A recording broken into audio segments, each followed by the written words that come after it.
Saudi আরবের তায়েফে করা 2 সপ্তাহের একটা ক্যাম্প। এর আগে দেশের মাটিতে 4 দিনের অনুশীলন। এশিয়ান কাপ বাছাই পর্বে ভারতের বিপক্ষে মহা গুরুত্বপূর্ণ ম্যাচের আগে বাংলাদেশ দলের প্রস্তুতি শুধু এই ক্যাম্পেই, যেখানে শক্তিশালী কোনো দলের সঙ্গে প্রস্তুতি ম্যাচ খেলারও সুযোগ পায়নি লাল সবুজ বাহিনী। বরং তায়েফের স্থানীয় একটা ক্লাবের বিপক্ষে ম্যাচ খেলেই তৃপ্তির ঢেকুর তুলতে হচ্ছে হাভিয়ার কাবরেরার দলকে। তবে প্রস্তুতি যেমনই হোক না কেন, বাংলাদেশ দলের সব আকর্ষণ যে এখন একজনের দিকে। দেশের ফুটবলের সবচেয়ে বড় তারকা হামজা চৌধুরীর অন্তর্ভুক্তি যে ভুলিয়ে দিয়েছে কেমন হলো এশিয়ান কাপ বাছাই পর্বের আগে বাংলাদেশ দলের প্রস্তুতি। শেফিল্ড তারকার জাতীয় দলে যোগ দেয়াই বাড়িয়ে দিয়েছে দলের স্পিরিট। শুধু হামজার সতীর্থরাই নয়, বাফুফে সভাপতির কণ্ঠেও আছে সন্তুষ্টি। ভারতের বিপক্ষে ম্যাচের আগে নামে মাত্র প্রস্তুতিকেও মানছেন সেরা বলেই। সবাই কিন্তু ভেরি কনফিডেন্ট যে নট অনলি ওরা ভালো খেলবে, ওরা প্রবলি ওদের বেস্টটা পারফর্ম করবে অ্যান্ড ডেফিনেটলি তারা একটা ভিক্টরির দিকে ওরা চিন্তা করতেছে। আমরা যতটুকু পরিশ্রম এবং অনুশীলন করতে পেরেছি আপাতত এটা এনাফ।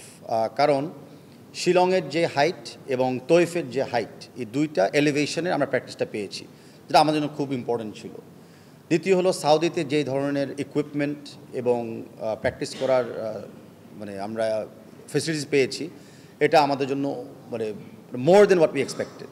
এদিকে ইতালিয়ান প্রবাসী ফুটবলার ফাহমিদুল ইসলামকে দল থেকে বাদ দেওয়ার সিদ্ধান্তে যখন উত্তাল দেশের ফুটবল সমর্থকরা, তখন সেই সিদ্ধান্তকে ইতিবাচকভাবেই দেখছেন বাফুফে বস। কেননা এবারের দলে তাকে রাখা না হলেও আগামীতে ফাহমিদুলকে দলে রাখার আশ্বাস তাভিদ আওয়ালের। আমাদের বর্তমানে স্কোয়াডে ছিল 30 জন, তার ভিতরে 29 জন কিন্তু সাউদিতে গিয়েছিলেন।